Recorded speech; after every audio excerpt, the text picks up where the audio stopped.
of September 2024. This is about, sorry for starting late, this few minutes to 8, 25 minutes to 9 rather. And I hope you've had a wonderful day, depending on where you are watching me from. And I pray that your day is blessed. I will try as much as possible, as we used to do in this program, to interrogate one or two issues, because BHF Foundation is a youth organization. The sole purpose of this youth organization is to try as much as possible to see how to build morality in our young ones, to be able to live and contribute meaningful quota to the society. Like I always say, if you want to have a better future, you must train up the youth and build them up morally. They must be morally sound. If you must have a better future, the youth must be morally sound. The youths are the story of tomorrow, while the elders are the story of the past. And so there must be a lot of focus, a lot of focus on the youths. Because we are living in a world now that is filled with so much distractions. The distractions are much. The social media is creating a lot of distractions, negative distractions. The social media has contributed a lot positively. It's also contributing negatively. And if you are not able to build a standard in your home, in your environment, in your community, in your church, in your streets, in your nation, if you allow the youth to be controlled by the informations they hear on the social media, then you will lose the next generation, because there are too many evil things taking place on the social media. Too many. You go to TikTok, Instagram, YouTube, there are all kinds of things that are taking place, all kinds of information. And most of those informations are negative informations that has contributed in destroying a lot of lives. I remember a couple of years ago where a British citizen had to travel to one of the Middle East countries. I think it was Iraq or Syria, one of these countries, then when ISIS was still dominating. And she left her country, she left Britain and traveled to ISIS to stay, that she's a Muslim who wants to get married to one of these Islamic terrorists. And when ISIS was defeated and all kinds of things were shattered, she was trying to come back to Britain, and she was having difficulty because you've already left. That's what you choose. And I began to wonder how somebody can make that kind of choice. When you are living in a place of comfort, you decide to leave the place of comfort and you go to somewhere where you live heaven and you want to live in hell. That tells you the power of social media. Social media has been able to brainwash a lot of people. A lot of people have been brainwashed through the social media. And so we must be careful.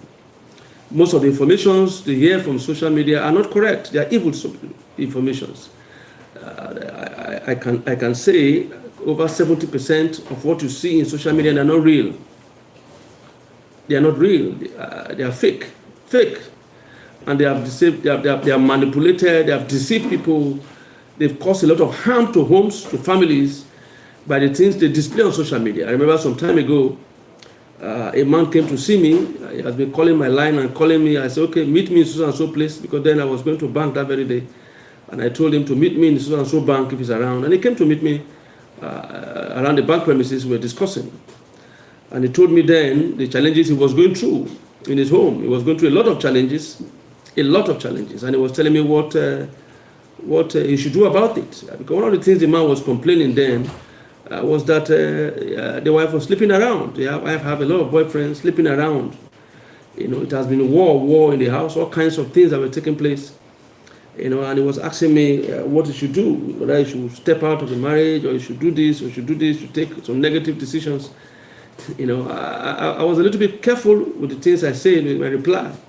But when he told me that the woman was sleeping out regularly, always sleeping around, has boyfriends, and she made it open to him about her relationship with different men, I said, no, then she's going too far. Because I will not advise a man to continue to stay in the same house with a woman who is perpetually sleeping outside, who is highly immoral, a woman that has a boyfriend. If you do that, very soon the boyfriend and the woman will attend your funeral. That's the truth. When you marry a promiscuous woman, you are just a step towards the grave. So I tried to make him understand these things, and that was it. And We're talking about the social media, and I was shocked when about a week later, a few days, not even up to a week later, the man was posting on social media on how he's having a peaceful home, how loving his wife. I think that was his wife's birthday. He was saying all kinds of beautiful things about the wife, wonderful things. You know, the most faithful man, the most this woman, the most this woman. And I was asking myself, most of the things that he was saying were wrong, they were lies. But when people see it on social media, they will think that, oh, this man is having a peaceful home. Oh, I'm not having a peaceful home. He's having a peaceful home. No, not knowing that they are all lies. They are all lies. It's a fake place. Social media is a fake place. And so if you don't tell your children, you don't tell yourself, you don't tell people that the social media is a fake arena. Most of the things you see, they are fake. People go to people's houses. I know how many times people come to the gates of my estate or come to my estate and look for one or two gates here and there, and they take pictures in the gates. They take pictures. At times, people will come around very close to your car and they will take pictures in your car. You know, they'll snap themselves, take a selfie in your car. Go to gate, take selfie in your gate, and they'll post it out. This is the house. I just bought this house. I bought it for 50 million. I've just bought this house for 200 million. Most times they are all lies. They are all lies. And so if you focus on social media, you will kill yourself on headache. So one of the things you need to do is you must begin to train up your children and make them understand, especially those ones that are of age. For me, I don't see the reason why an 11-year-old boy should be on social media. I don't see the reason for that. An 11-year-old boy shouldn't be on social media. He shouldn't have a phone and he's on social media. No. I don't know. It's wrong. Completely wrong. He shouldn't be on social media. And so, but if they have to be on social media, maybe 16, 17, 15, and 18, give them an Android phone, please monitor it. Monitor what is happening there. A lot of people are being indoctrinated. It's a common thing in Nigeria now for you to begin to, not only in Nigeria, all over the world. It's a common thing right now for you to begin to see all kinds of terrible things that our children are doing now. These things were not done those days. Nigerians are not used to such things before. You know, but we live in a time now where it becomes easy for children to kill their parents. It becomes easy to kill their siblings, their sisters, their brothers, you know, all kinds of things, because this is what is being taught on the social media space. And if you don't monitor your children, if you're not careful, they will become casualty. And I pray they don't. You know, we live in a place where we think that prayer is all that we need. Prayer is very powerful. Prayer is important. But we must take practical steps to discipline our children. This is a youth program. And so we try to give advice as much as possible, as best as we know. You know, because we want a better future for our children. You know, BHF, for example, has a slogan, take control of your world. You must take responsibility. The world is what we make it to become. The devil is not in total control of this world without our consent. So it's not about every small thing you say is the devil is the devil. Without our agreement, Satan cannot be in control of this world. He's not in control. Right from the beginning, we are the ones that we actually agree. No power can operate on earth without a human being. You need a human body. You need a willing heart. Without a willing heart, even Satan himself cannot operate. So we should stop putting the blame at the doorstep of the devil. No, we should start taking responsibility. It's very convenient for somebody to commit evil. I saw what happened. A group of men, young men, about 2 of them or so, that were caught stealing. You know, they were able to pass through the AC, they entered into the house, they were packing some things when they were eventually caught. You know, and when they were caught and they were beaten, they were talking to them, they say it's the devil. It's very common. A woman is sleeping outside and is caught by the husband, the woman says it's the devil. The man is sleeping outside, he has a side chick, and the wife find out that he has a side chick. What do you say? It is the devil. It is the devil. But you see, the devil cannot operate without a willing heart. This is a religious program, but we need to begin to tell ourselves the truth. We must take responsibility. We must take responsibility. And you are the prince, the commander-in-chief of your home. You, the man. If you're the husband in the home, you're the commander-in-chief. Your home will finally become what you make it to become, what you make it to become. You must stand and discipline your children. I've always been saying it again and again. It's a youth program. No matter how tall they are, no matter how grown they become, as long as they stay in your house, they are under your control. As long as they stay in your house, they must be obedient to your instruction. You must insist that this is the way you want things to be done in your territory. in your territory. You are the president and the commander-in-chief of your home. And so you run your home the way you want your home to become. You must take decisions on how to build the morals of the youths, of your children. You must make them understand that a good name is better than riches. You must make them understand that they have to defend their name. Defend their name. But what are we going to look at today? You know, we talked about name yesterday. Today we want to look at about the justice system. We want to look at the justice system in the land. I don't know what's happening in other countries, but I just want to ask here. The case of Nigeria, for example, one will begin to wonder with what is happening. You will ask yourself, do we have separate justice for the poor and justice for the right, for the rich? If we want to have a peaceful country, if we want to have a country that works, everybody must be obedient to the law.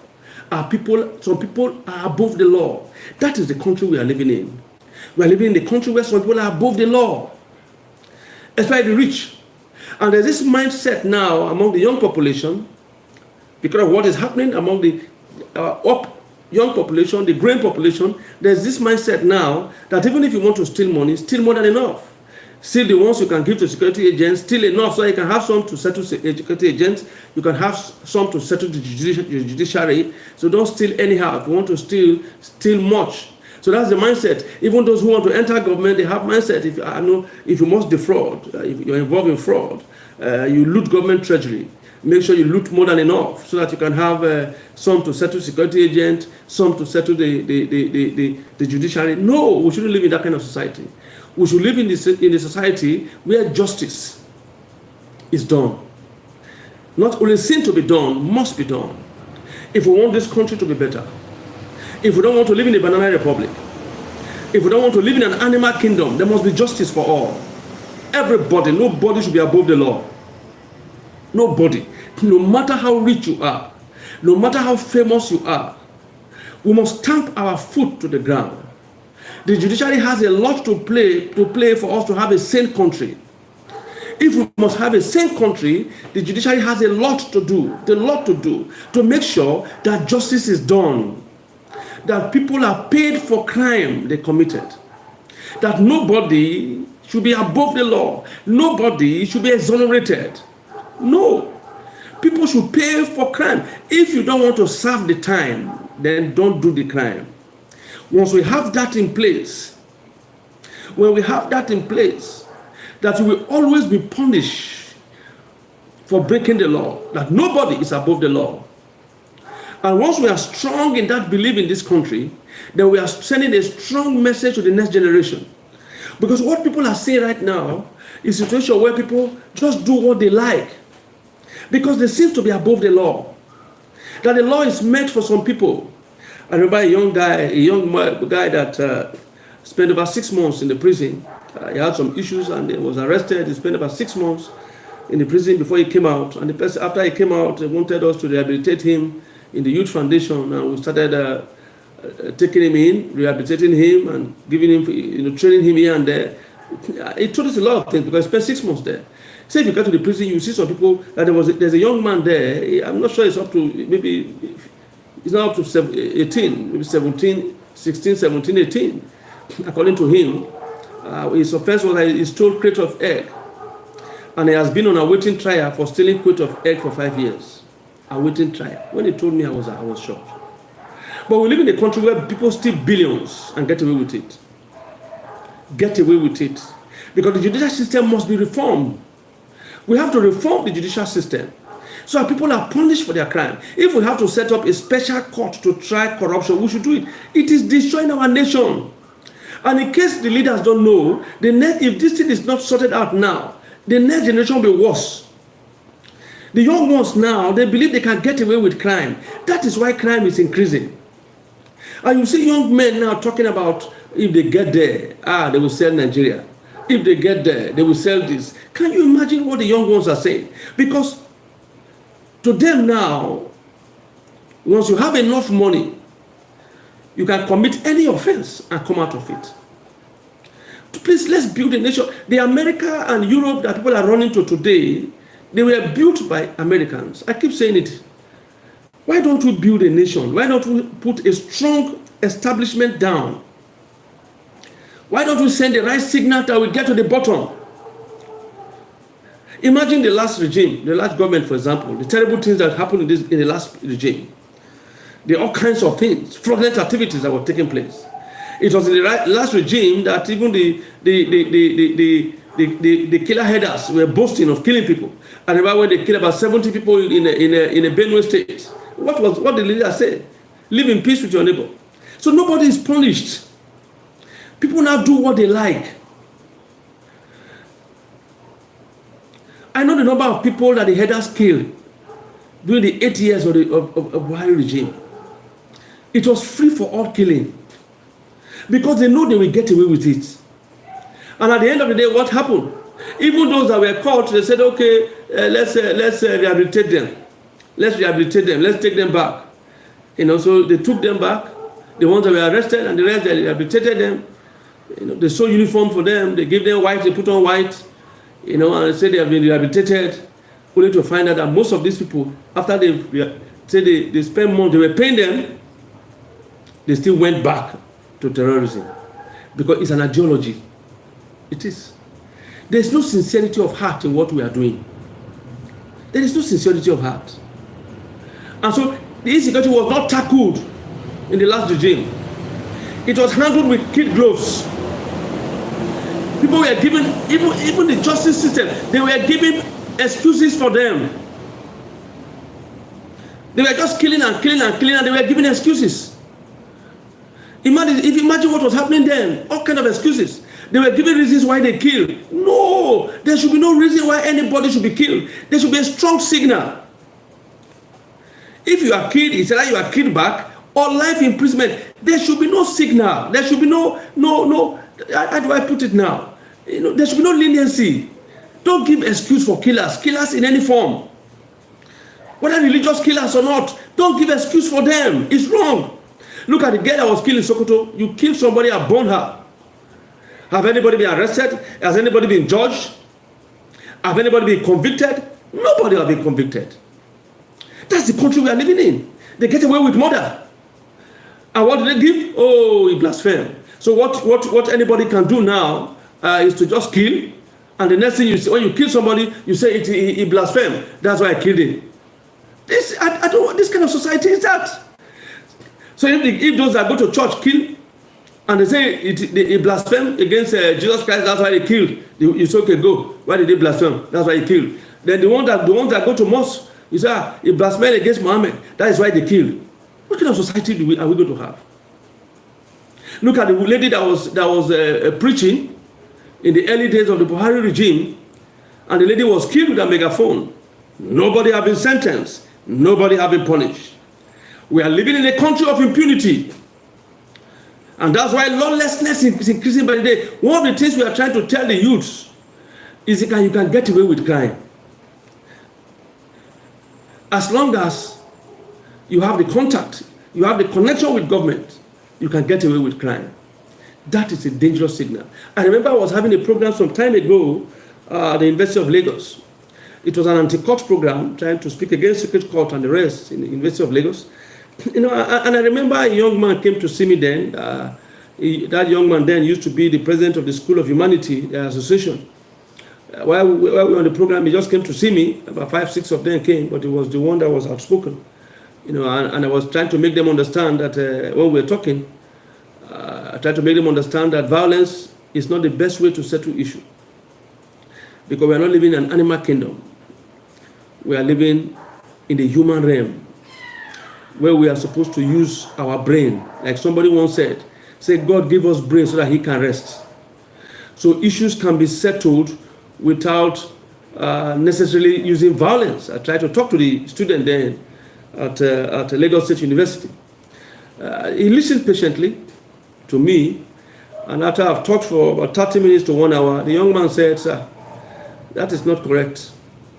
We live in a country where it's only violence that they understand. So they giving me the name of violent people who are close to government, violent people.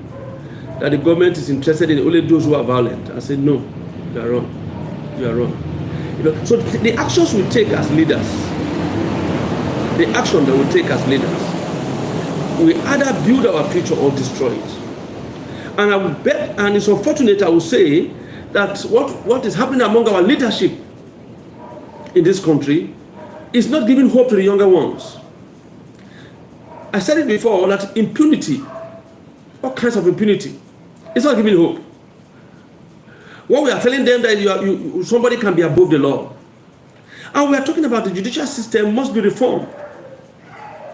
Somebody cannot steal 80 billion, for example, arrested, they go to court, they grant him bail, and for the next 30 years, the case is still in court. That is madness, madness of the highest order. There should be a time limit for corrupt cases. There was one time, I don't know where it is now, we have an accountant general of the Federation that was accused of embezzling over 80 billion. Nobody knows where he is. Nobody knows how far is the case. We have a former governor of Kogi State who was accused of embezzling billions, over 80 billion, 125 billion. The only thing we hear is that he's into hiding. And I asked myself, can he not be fished out? Is there no intelligence? Is there no intelligence? How come till now they've not seen him? Nobody believes these things on the street. Nobody believes all these things. Nobody. People are not punished. The Abia State governor made an allegation some time ago and said his predecessor built an airport fully paid for. Until today, they are still looking for the airport. They are looking for the airport that they built. The airport has been paid for. But we are still looking for the airport. I don't know if they found it yet.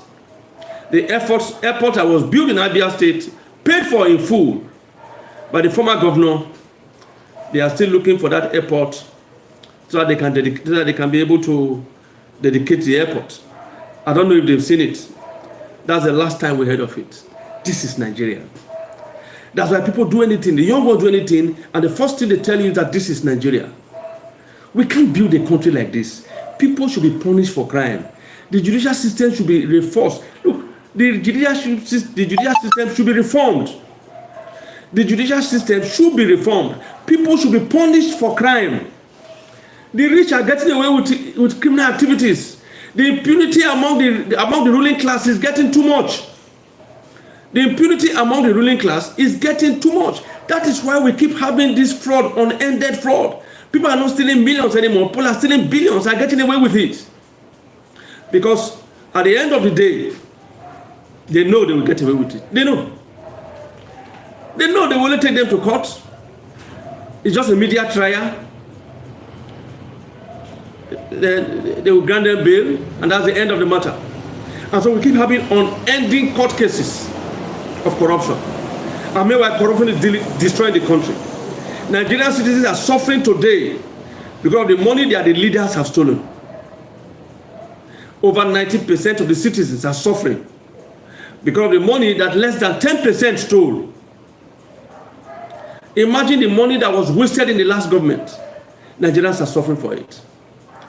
There are many of our politicians, they are career politicians. They don't have any other thing doing apart from government money. They are too used to stealing that they can't do any other thing. They are too used to looting. There are people who have been in politics in 1999. Some even after they leave their position as governors, they still have control over their state. They are still collecting entitlement. They still decide what will happen in their state. Even after they are no more there as governor, they still steal money from the state. They still pay them. What level of impunity? Even those, some of them are right now, even in the Senate, the House of Rep and the rest, they still collect retirement benefits. Running to billions. These are people that collected money from security votes. And yet there are insecurity in their states. You ask them, you wonder what they use the security vote to do. The same people are still asking for retirement benefits when they retire, pension. They have to be they have to pay them pension after they've left government house with all the money they have acquired. That is the country we are living in. We are sending a dangerous signal. The leaders must understand that they are not going to be there forever. There was a time we have Tafawa Balewa. There was a time we have Azikiwe. There was a time we have Awolowo. There was a time we keep coming. We have Umaru Diko. We have Shehu Shagari. We have the Vice President Alex Ekweme to Shagari. Then we have Shagari. So it's like that. Nobody stays there forever. Among the governors, there was a time we have Bomudia. We have Ambrose Ali. We have Jakonde. Because we are not going to stay there forever. We are not staying on this earth forever. We must have this mentality that we are going to die one day. We are not living here forever. We are not living this world forever. So we must begin to set up a standard because we will live.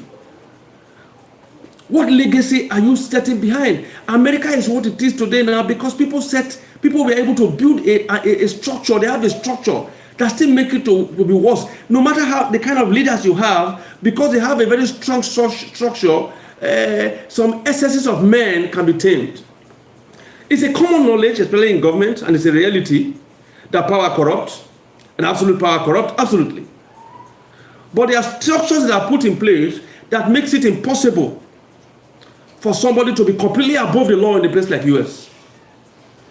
In Nigeria, no former president has gone to court to defend his actions. No, they don't. In fact, the former president said nobody should bother to invite him because he will not come. Level of impunity. If you are too big to give account of your stewardship, then you are too big to be in government house. You are too big to be in government house. The former president of America, Donald Trump, was in court to defend his actions. If people know that they can answer for their actions, they are going to be very careful in what they do when they are in government. Because you have impunity now for 4 years does not mean you have impunity for life. But the way it is now, it looks as if the president, anybody that becomes president in Nigeria, has a permanent immunity. He has immunity for life. Even when he lives there as president, he cannot be questioned to ask, he cannot be called to question. They can't ask him to give account of his stewardship. And if that kind of system will continue, we will continue to have bad governance. Because immediately they leave there, they go on their own, they forget it. Then it will continue that way. We must have a structure, we must have a system where people can give account. People can be called to give account of their stewardship, of the action they've taken. If they know that when they leave this government house, if they know that when they leave the presidency, when they leave as governors, they can be called to question the actions they've taken. They are going to be very sensitive in their actions. They will be very mindful. But once they know that immediately you become president, you are free to do what you like. And when you live there as president, that's all. That's all. If we continue to have that kind of action, my brother, we are not going to see a better Nigeria. Because absolute power corrupts absolutely. And men will only be careful of the actions they take. Once they know that once they leave this government house in 4 years, in 8 years, they can give account for it. But once we have a system where nobody gives account for anything, where they are free, once they leave the government house, they hand over, they are free.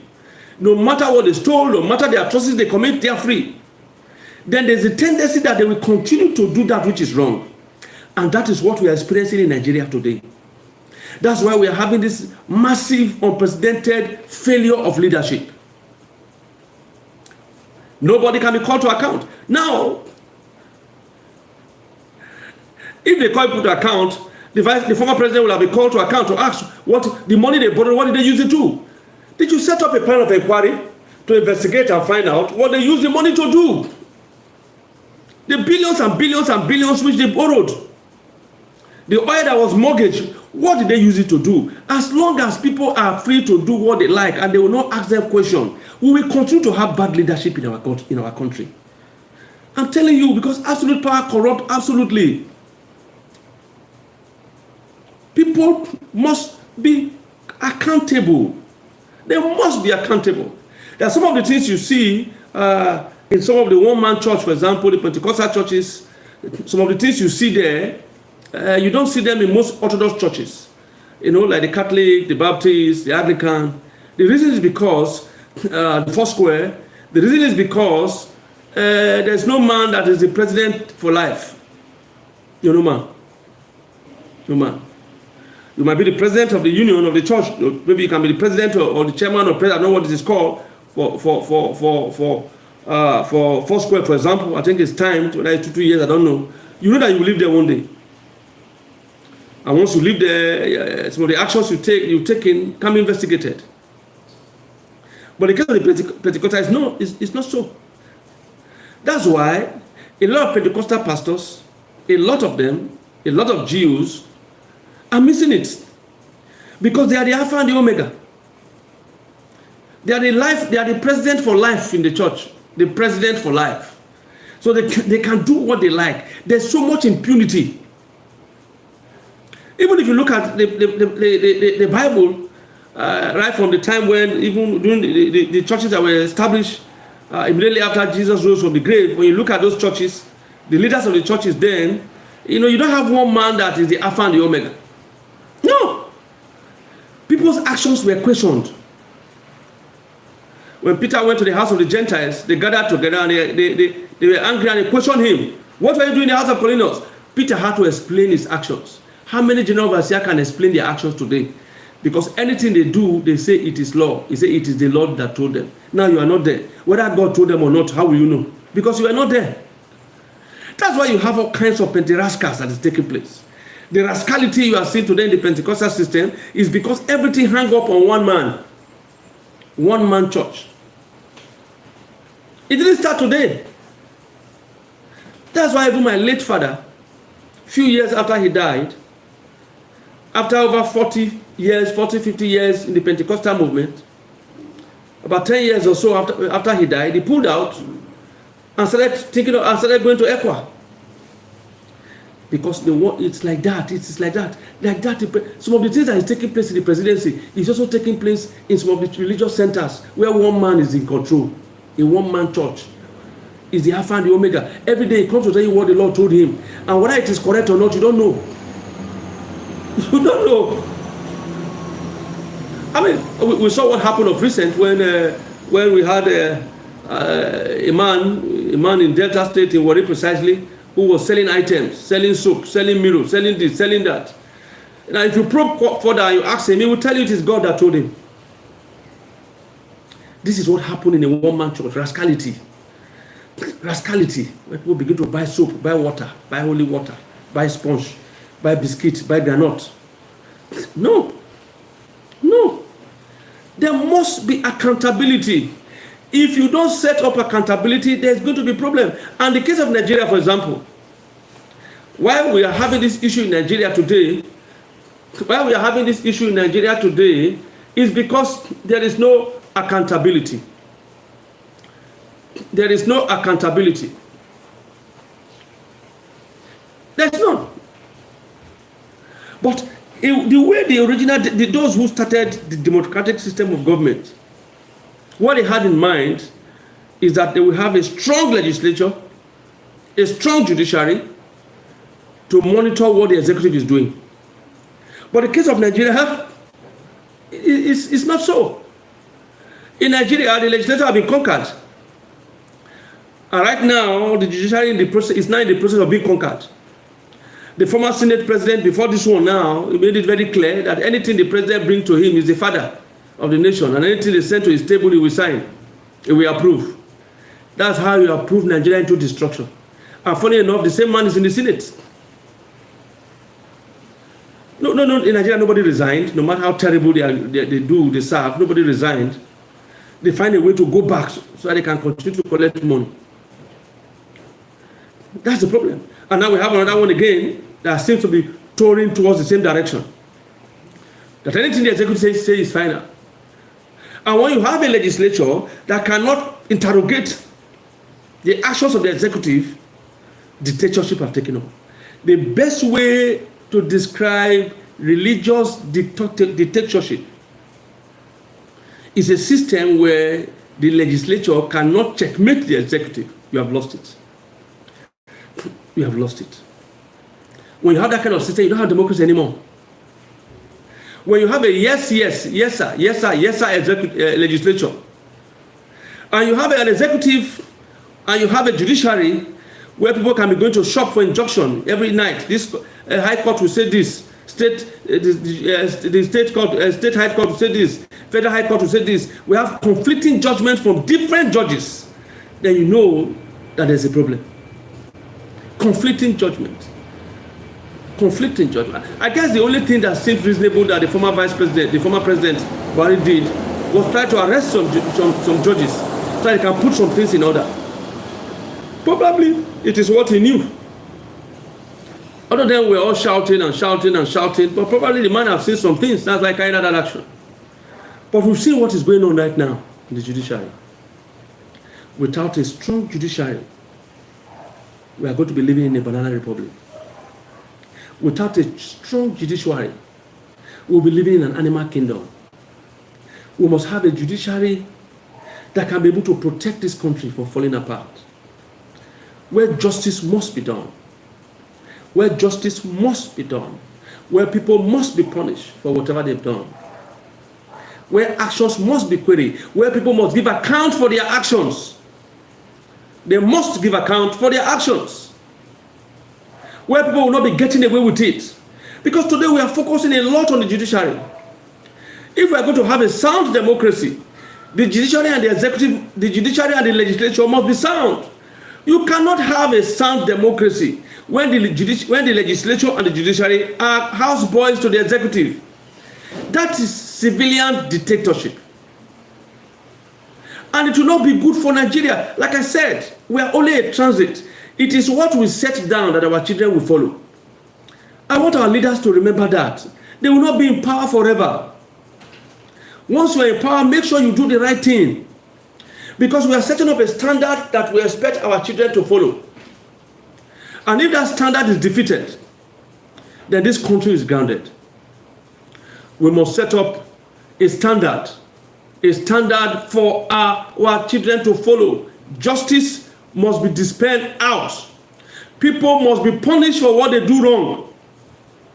We should not have a country where money speaks. We should not have a country where the judiciary can be influenced with money.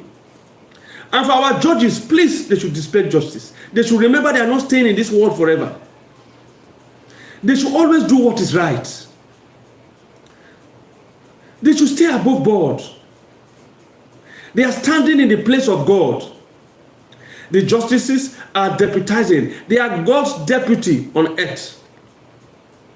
Our judges are standing in the place of God.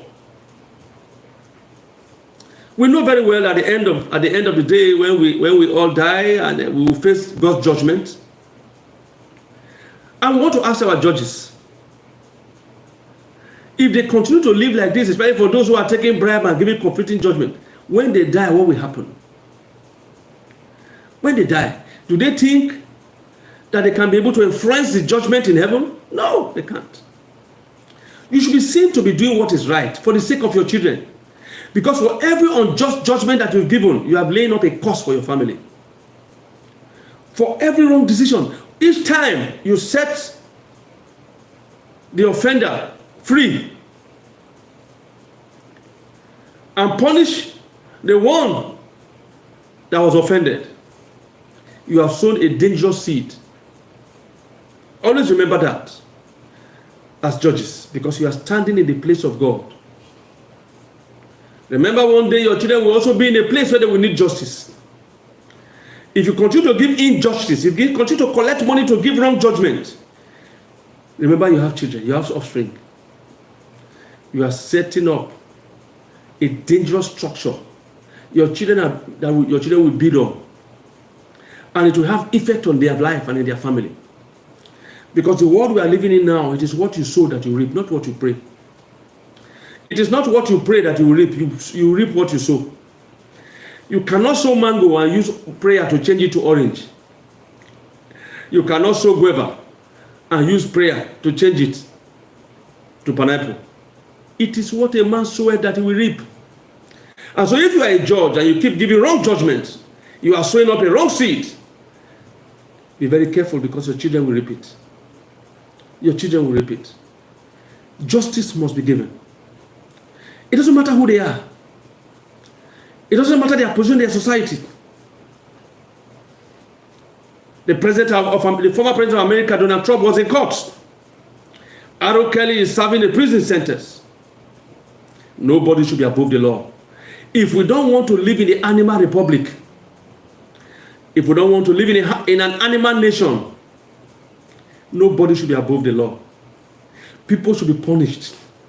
We should set up a standard. It will stand as a deterrent. Because as it is now, our young ones are missing it. Somebody is trying to call me, but I don't think I will answer any call now, for now, till I'm through. I will not be able to answer any call now till I'm through. Injustice.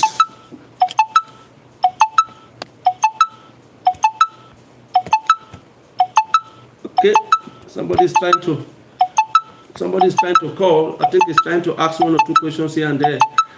After the question, maybe from next week we'll be doing a question and answer. We cannot be answering any question now. This live program will not be answering any question.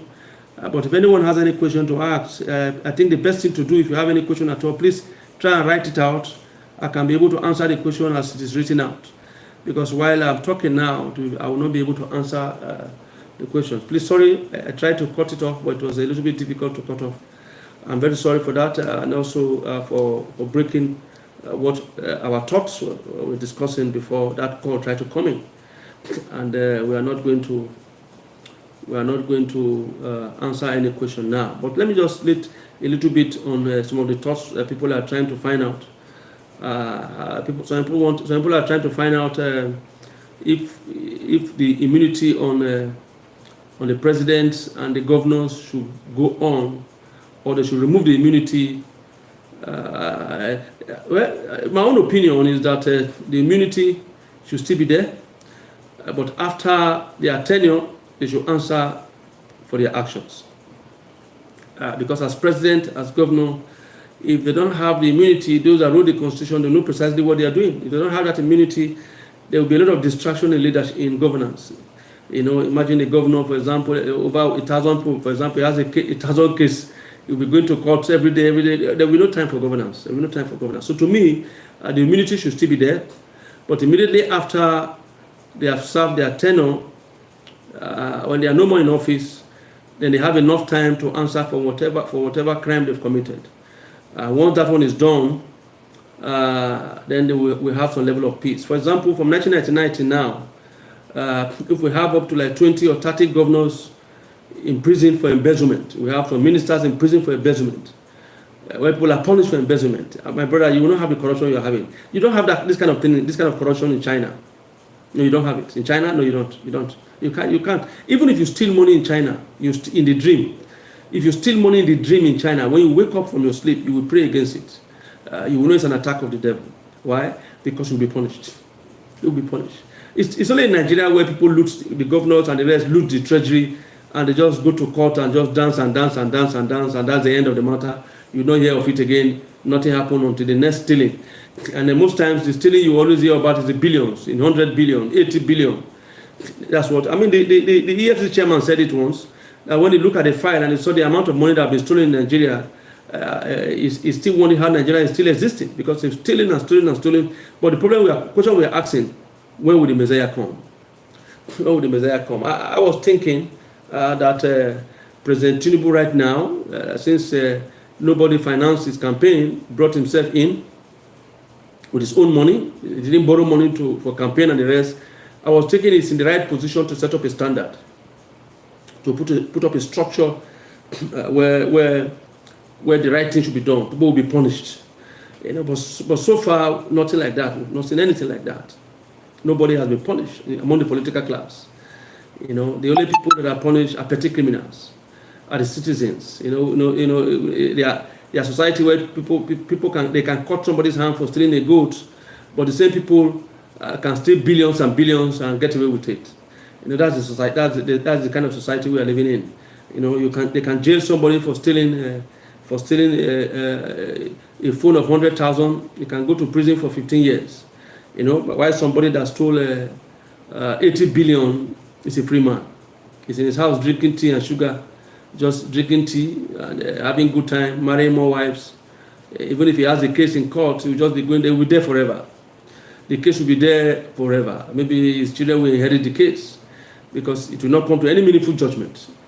Nobody. EFCC is trying its best, but obviously they are having some handicaps. They are handicapped in one area or the other. So the issue of fighting of corruption have not been fought. You see, we can talk about fighting corruption when people are punished. When we say high profile people that are punished, we can know that a judge, a governor, for example, has been sentenced to 10 years imprisonment for corruption. A governor has been sentenced to 20 years imprisonment for corruption. A minister has been sentenced to 25 years imprisonment for corruption. My brother, once punishment is in place, the next person that becomes minister or governor will be careful. Because he knows that once they prove a case against you, you are gone. Until we have strict measure for punishment, until people are punished for their crime will continue, especially in government. Especially in government. Can this country survive another 15 years of corrupt leadership? Can this country survive the next 15 years of corrupt leadership without taking action to put an end to corruption once and for all? I was expecting to have some judicial reforms, especially from the president. I was thinking that I was going to set up a special court where fraud cases can be tried, where people can be punished. But that is not what we've seen. That is what we expected. But it is not what we have seen at all. Nobody has been punished. With all the impunity that have taken place, nobody has been punished. They are in their house, they are eating, they are sleeping, they are drinking. Our prison yards are filled only with petty criminals and poor people. We'll meet again tomorrow. Probably we'll look at the issue of judiciary again, because we need a judicial reforms where the rich can also be punished for crime, not only the poor. Until we meet again, please take good care of yourself. Stay out of crime. If the judges don't punish you, remember, God will punish you. Thank you very much.